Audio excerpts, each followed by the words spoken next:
ఒక్క ఎకరం కూడా ఎండిపోకుండా చూసే బాధ్యత తనదేనన్నారు ముఖ్యమంత్రి చంద్రబాబు నాయుడు. అనంతపురం జిల్లా గుమ్మడిగుట్ట మండలం వీరాపురంలో జరిగిన పంట సంజీవిని కార్యక్రమంలో రైతులతో ముఖాముఖి మాట్లాడారు. వారి సమస్యలను అడిగి తెలుసుకున్నారు. అధికారులు ఎప్పటికప్పుడు రైతులకు అందుబాటులో ఉండాలని ఆదేశించారు. టెక్నాలజీతో ఏదైనా సాధ్యమని మరోసారి చెప్పుకొచ్చారు చంద్రబాబు. లతా రంగస్వామి గారికి, గిరిమల్లప్ప గారికి, పూల నాగరాజు గారికి, పాలయ్య గారికి, రాజశేఖర్ గారికి, మహబూబ్ సాబ్ వైస్ చైర్మన్ గారికి కార్యక్రమాన్ని నిర్వహించాల్సిందిగా మన ప్రియతమ శాసనసభ్యులు ప్రభుత్వ చీఫ్.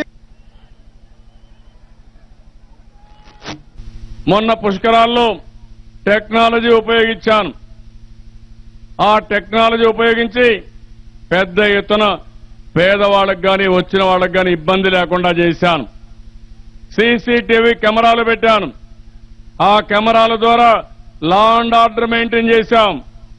ఎవరైనా రౌడీ షీటర్ వస్తే ముఖాన్ని చూసి ఆ సీసీటీవీ కెమెరా పసిగట్టేస్తుంది. ఆ రౌడీ ఉండేది ఇక్కడ, పోలీసులు అప్రమత్తం అయిపోతారు. అవసరమైతే వాళ్ళ వెనకాన్నే ఉండి తప్పు చేయక మునిపే చొక్కా పట్టుకుని బొక్కలో వేసే పరిస్థితి వస్తుంది. వదిలిపెట్టే పరిస్థితి లేదని చెప్పి కూడా నేను మీకు తెలియజేస్తున్నా.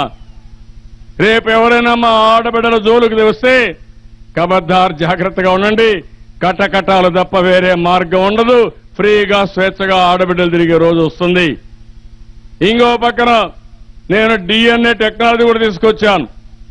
డిఎన్ఏ టెక్నాలజీ మీరు అనుకుంటే ఎవరైనా ఒక నేరం చేస్తే ఎలాంటి సాక్ష్యాలైనా సరే ఆయన ఇంటికి కానీ, ఆయన టచ్ చేసిన వస్తువు కానీ, ఆయన వాడిన వస్తువు కానీ, లేకపోతే ఎవరన్నా భుజం మీద చేసినా కానీ అన్ని కూడా డిఎన్ఏలో వచ్చేస్తాయి. అది